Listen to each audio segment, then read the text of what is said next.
একটি গুলির শব্দ শোনার পর গাছের ফাঁপা কাণ্ডের ভিতরে বসে থাকা মা হর্নবিল কখনো কল্পনাও করতে পারেনি যে তার স্বামীর এনে দেওয়া সেই ফলই হবে তার জীবনের শেষ খাবার। কিন্তু প্রশ্ন হলো, শিকারীরা কেন হর্নবিল পাখিদের হত্যা করে? এর পিছনে রয়েছে একটি নাম, হেডিং রেড। অনেকেই এই বিষাক্ত নামটি শুনেছেন, কিন্তু খুব কম মানুষ জানেন প্রকৃতিতেও একই নামের সঙ্গে জড়িয়ে আছে রক্তের মতো লাল এক বিলাসবহুল বস্তু, আর সেই বিলাসিতার আড়ালেই লুকিয়ে আছে এক ভয়াবহ ট্র্যাজেডি। এই পাখিটির নাম হলো হেলমেটেড হর্নবিল। শিকারীদের আসল লক্ষ্য তার মাথার উপর থাকা অদ্ভুত শক্ত উঁচু অংশটি। অন্য হর্নবিলের মতো এটি ফাঁপা নয়, বরং এটি অত্যন্ত ঘন, শক্ত এবং হাড়ের মতো কঠিন পদার্থ দিয়ে তৈরি। বাইরে থেকে এর রং গাঢ় লাল আর ভেতরে সোনালী হলুদ। এর গঠন এতটাই মসৃণ এবং সূক্ষ্ম যে সহজেই খোদাই করে দামি অলংকার বা শিল্পকর্ম তৈরি করা যায়। এই কারণেই এটি পৃথিবীর সবচেয়ে মূল্যবান খোদাই উপকরণগুলোর একটি হিসেবে ধরা হয়। প্রাচীনকাল থেকেই এটিকে রাজকীয় সম্পদ হিসেবে দেখা হতো। হস্তশিল্পের জগতে একটি কথা খুবই জনপ্রিয়, প্রথম লাল, দ্বিতীয় কালো, তৃতীয় সাদা, আর এই তালিকায় হেডিং রেডকে রাখা হয় সবার উপরে। এর দাম হাতির দাঁত এবং গন্ডারের শিংয়ের চেয়েও বেশি ধরা হয়। টাকার লোভে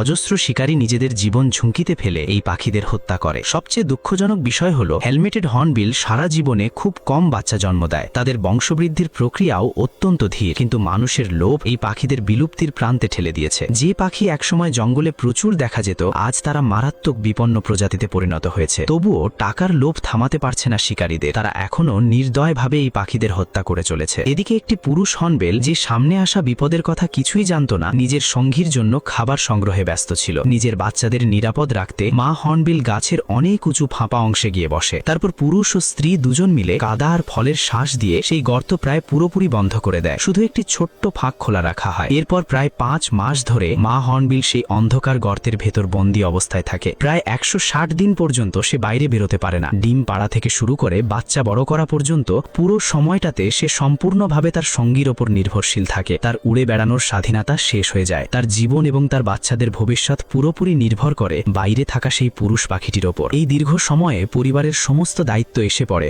পুরুষ হর্নবিলের কাঁধে। সে প্রতিদিন ঘন জঙ্গলে অসংখ্য বার উড়ে বেড়ায়। কখনো কখনো দিনে 100 বারেরও বেশি খাবার আনতে যায়। সে জঙ্গলে ডুমুর, পোকামাকড় এবং ছোট প্রাণী খুঁজে বেড়ায়। সেগুলি নিজের গলার থলিতে জমা করে বারবার ফিরে এসে স্ত্রী ও সন্তানদের খাওয়ায়। পুরো প্রজনন সময়ে সে হাজার হাজার কিলোমিটার উড়ে বেড়ায় এবং অসংখ্যবার খাবার পৌঁছে দেয়। নিজের সমস্ত শক্তি দিয়ে সে তার পরিবারকে বাঁচিয়ে রাখার চেষ্টা করে, কিন্তু মানুষের লোভ মুহূর্তের মধ্যেই একটি পুরো পরিবারকে ধ্বংস করে দেয়। হঠাৎ এক গুলির শব্দে কেঁপে ওঠে বৃষ্টিবনের নীরবতা। পরিশ্রমী সেই পুরুষ হর্নবিল গাছ থেকে নিচে পড়ে যায়। গাছের ভিতরে বসে থাকা মা হর্নবিল বাইরে তাকিয়ে অপেক্ষা করতে থাকে, কিন্তু সে জানে না তার সঙ্গী আর কোনোদিন ফিরে আসবে না। ধীরে ধীরে তার এবং তার সন্তানদের জন্য খাবার আসাও বন্ধ হয়ে যায়।